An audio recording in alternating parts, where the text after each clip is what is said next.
Sebelum kita memulai, kita minta kata sambutan terlebih dahulu dari Ketua RT 33 kepada Pak Usep Saipul. Kami silakan. Assalamualaikum warahmatullahi wabarakatuh.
Bismillahirrahmanirrahim. Assalamualaikum warahmatullahi wabarakatuh. Alhamdulillahirabbil alamin. Arsala rasulahu bil huda wa dinil haqq liyuzhirahu ala dini kullihi wa kafa billahi shahida. Rabbi israh li sadri wa yassir li amri wahlul 'uqdatam min lisani yafqahu qawli. Amma ba'du.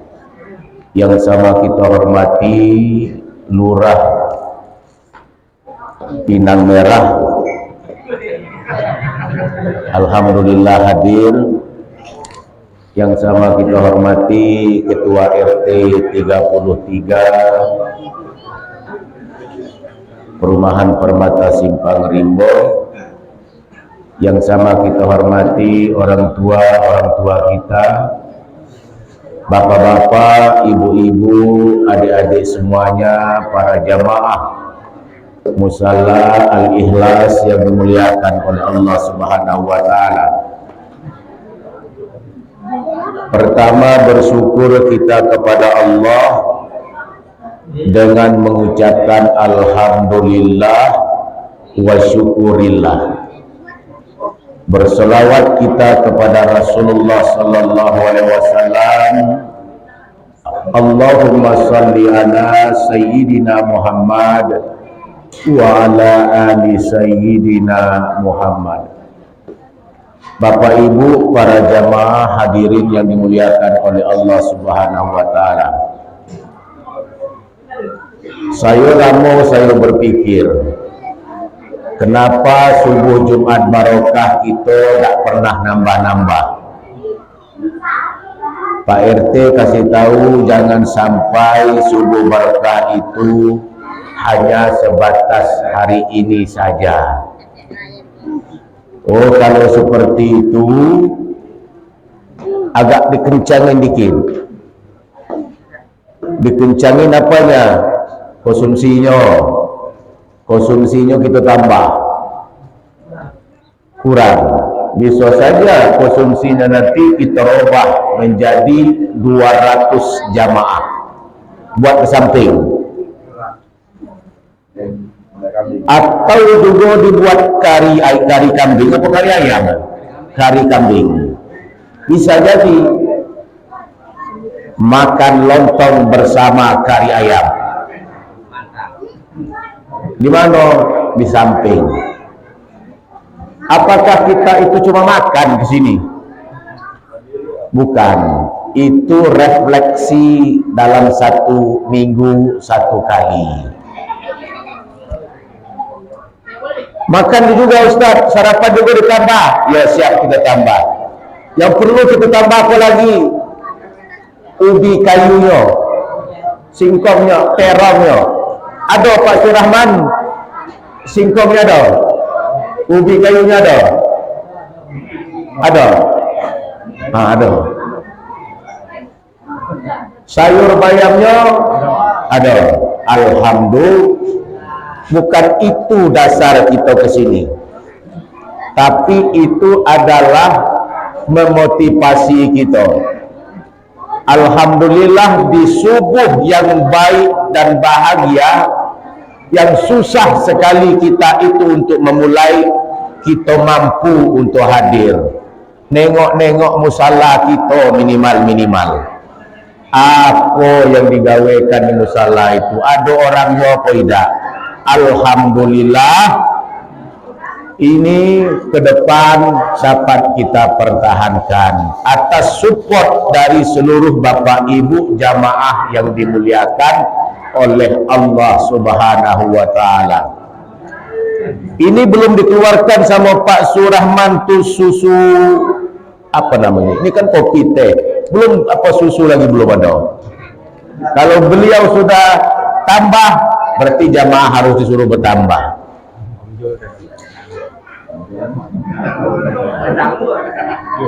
Om Zul bisa minum susu, air putih. Alhamdulillah.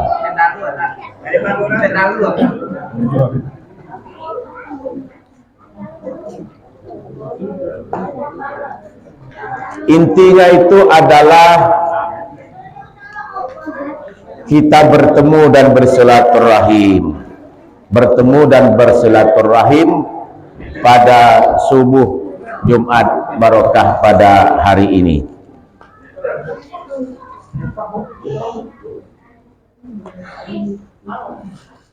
Ini berkaitan dengan siapakah yang menggerakkan kita itu untuk hadir di musala kita.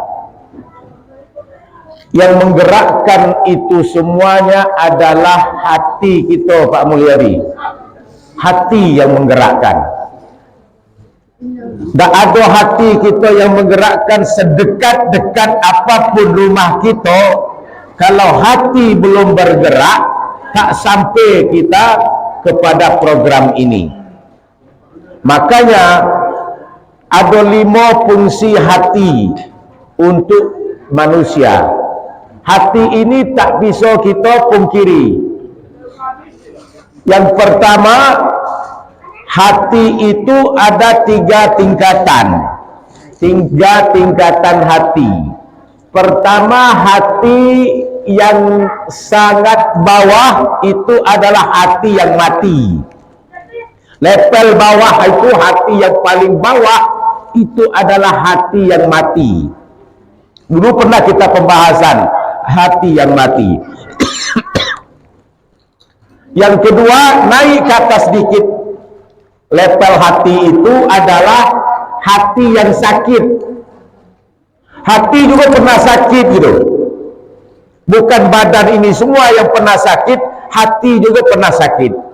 Naik dia ke atas lagi, level yang pertama itu adalah hati salim, hati salim, hati yang bersih, hati yang suci, hati yang selamat, hati yang bahagia, hati yang baik. Itu tingkatan level-level hati. Hati yang paling bawah itu adalah hati yang mati. Yang mana? Kalau hati yang mati itu adalah mati terkunci dia. Yang namanya mati itu adalah kaku. Mati itu adalah berpisah antara jasad dan ruh, itu mati. Kalau hati lah berpisah dengan jasad dan ruh, kaku, dia tak bisa menerima apapun. Diundang kata Pak Asmaidi, dibuat dalam konsep itu baik-baik, dibuatlah itu skema. Itu Pak Asmaidi yang undang, yang buat dia undangan kepada jamaah Musalla Al-Ikhlas, subuh Jumat Barokah 100 jamaah.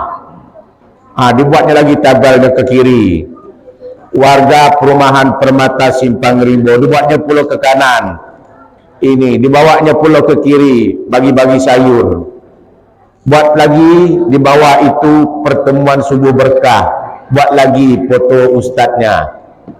Disebar luaskan kepada grup WhatsApp RT 33. Bagi hati yang mati itu tidak bisa berpengaruh apa yang disampaikan tadi. Kenapa? Tak bisa menerimakan kebenaran, kebaikan. Siapapun yang memberikan kebenaran dan kebaikan, hati tak pernah menerima. Itu adalah hati yang mati namanya. Yang kedua, hati yang sakit tadi. Ibu pernah sakit hati, bapak-bapak pernah sakit hati. Sakit gigi lebih baik daripada sakit hati. Lebih baik sakit hati, lebih baik sakit hati daripada lebih baik sakit gigi. Itu hati yang sakit. Misalnya kita disinggung oleh kawan, sakit hati kita. Itu masuk level yang tengah. Level yang tengah adalah hati yang sakit. Kita iri sama orang, sakit hati juga. Dengki sama orang, sakit hati. Sakit sama orang, benci sama orang, itu sakit hati juga. Itu level tengah. Dan ini pernah kita rasakan sebagai manusia, tak luput dari itu semuanya. Tak ada hati kita yang paling bersih, niat itu pasti itu tak ada. Jadi sakit hati, benci orang, iri hati, dengki hati, itu adalah merupakan level yang kedua yang dikatakan dengan hati yang sakit. Ini masih bisa diperbaiki, masih bisa bertaubat, masih bisa diberikan kebenaran, masih bisa diberikan kebaikan. Karena itu sebatas sakit hati, bisa sementara, masih masuk, kecuali hati yang mati tadi. Khatamallahu ala qulubihim wa ala sam'ihim wa ala absarihim gisawatu wa lahum azabun azim. Yang mati hati ini yang tak bisa dikunci sama Allah, itu pasti dikunci. Hati terkunci, pendengaran terkunci, penglihatan terkunci, semuanya kalau dikunci, tunggu kata Allah azab yang sangat pedih dan besar.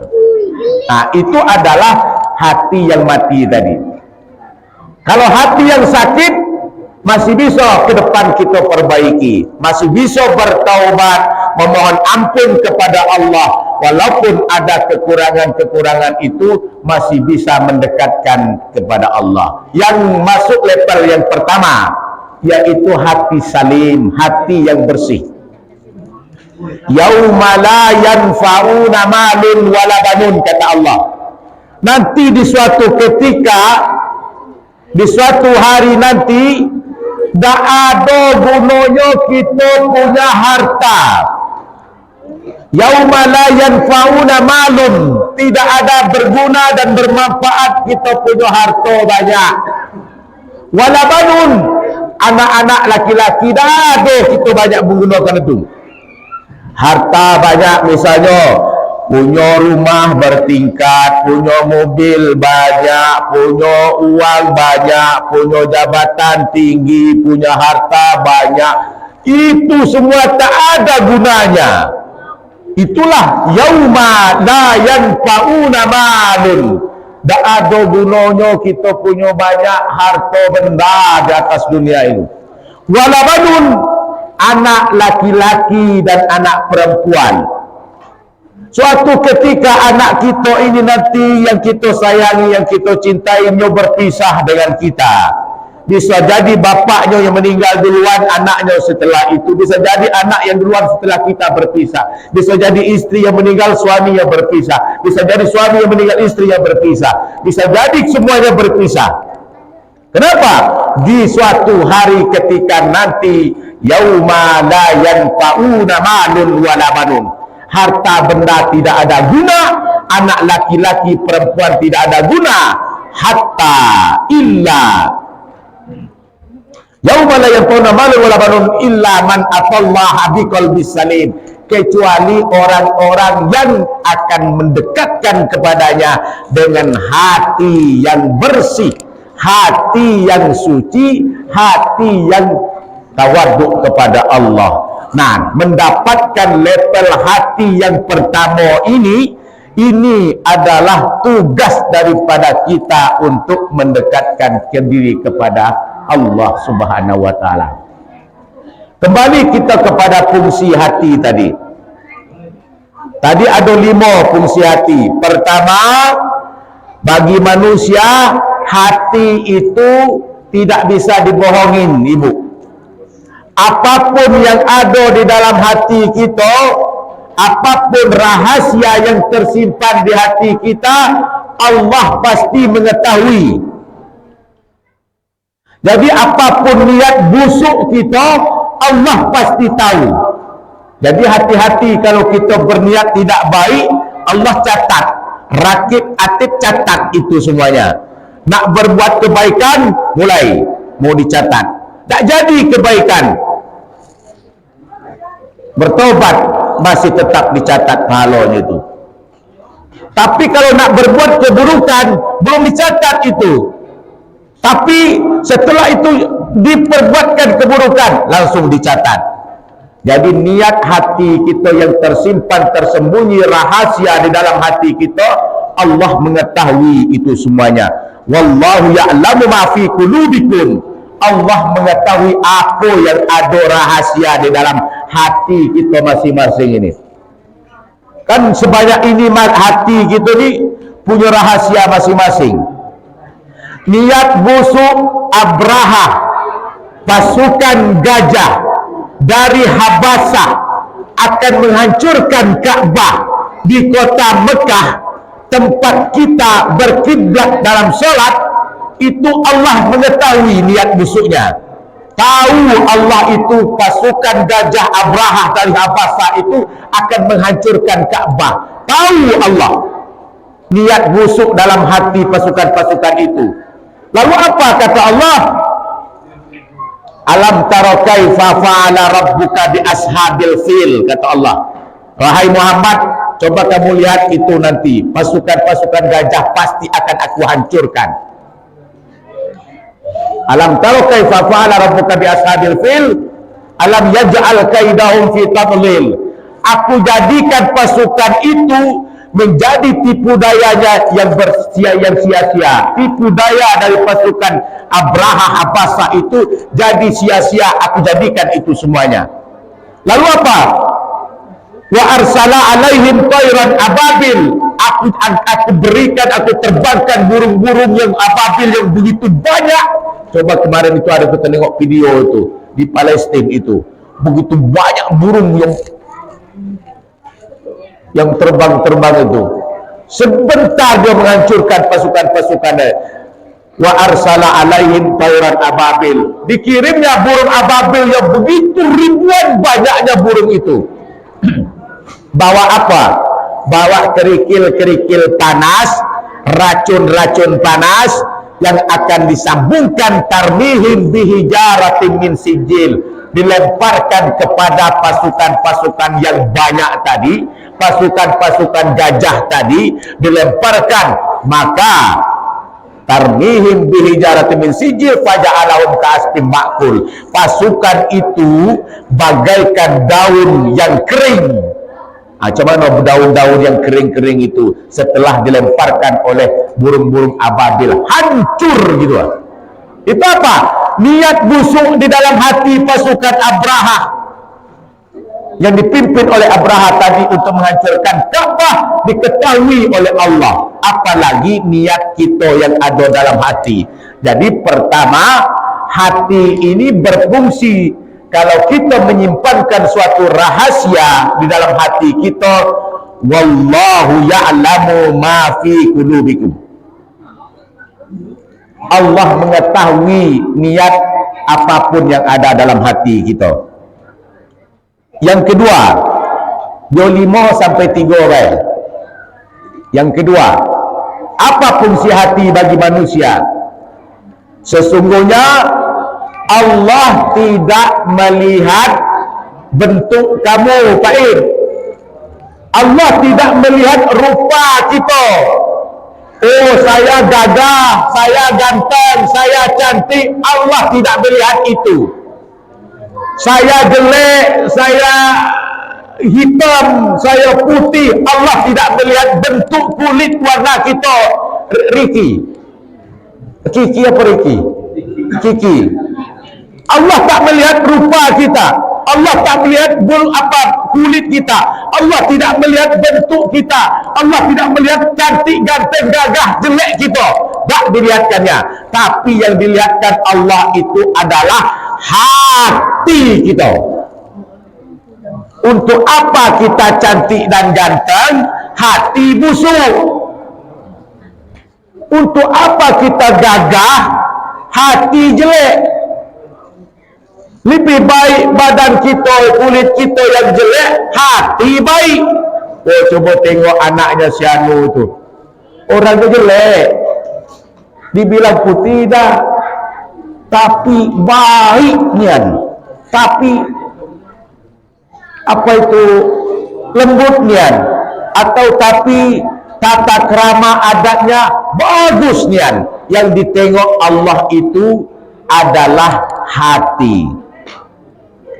Jadi innallaha ta'ala la yanzuru ila suwarikum wala ila amwalikum walakin yanzuru ila qulubikum wa a'malikum.